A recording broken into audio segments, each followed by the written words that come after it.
जळगाव जिल्हा एकता संघटन माननीय जिल्हाधिकारी कार्यालयातून निवासी उपजिल्हाधिकारी मॅडम यांना दोन निवेदन वेगवेगळे दिलेले आहेत। एक मतीन पटेलच्या हस्ते व दुसरे मौलाना हाफिज रहीम पटेल यांच्या हस्ते। एक आहे नीट पेपर फुटी प्रकरणातील महाराष्ट्रातील संशयित प्राध्यापक, कोचिंग क्लास चालक, एजंट व संबंधित साखळीवर कठोर कायदेशीर कारवाई करण्याबाबत। यात जर जळगावची काही असतील नीट परीक्षेचे आमचे संस्था चालक, क्लासवाले त्यांच्यावर सुद्धा अत्यंत कडक कारवाई करावी, हा एक निवेदन होतं।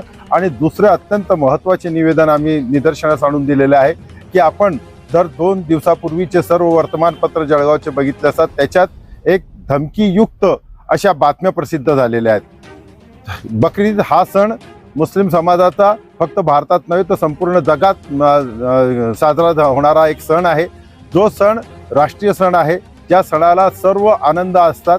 आणि अशा वेळी जर जशी इराण अमेरिका युद्ध इस्रायल चालू आहे त्याप्रमाणे आज जळगावातल्या वर्तमानपत्रातल्या बातम्या प्रसिद्ध झालेल्या होत्या, त्याही प्रशासनाने घेतलेल्या शांतता समितीच्या मीटिंगच्या माध्यमातून की आपण जर तुम्ही असे केले तर तसे होईल, तसे केले तर असे होईल।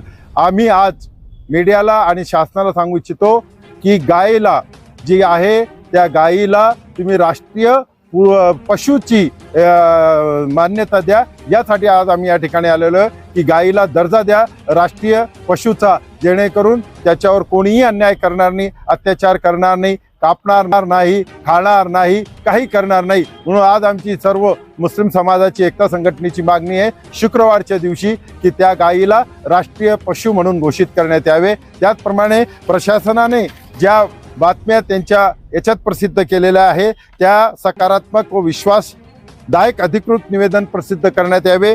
मुस्लिम समाज धार्मिक परंपरा कायद्याच्या चौकटीत राहून पार पाडत असल्याचा उल्लेख प्रशासनाने स्पष्टपणे करावा। बकरी ईद शांतता, सलोखा व बंधुभावाने साजरी करण्यासाठी समाजाला आवाहन करण्यात यावे।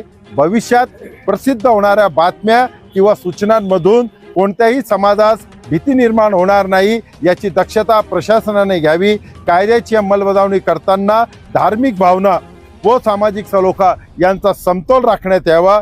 या निवेदनाची गांभीर्याने दखल घेऊन जिल्ह्यात सकारात्मक, शांततामय व विश्वासपूर्ण वातावरण निर्माण करण्यासाठी आवश्यक ती कारवाई करावी, या पद्धतीचे निवेदन आम्ही आज प्रशासनाला दिलेले। धन्यवाद। फारुख शेख, एकता संघटन, जळगाव।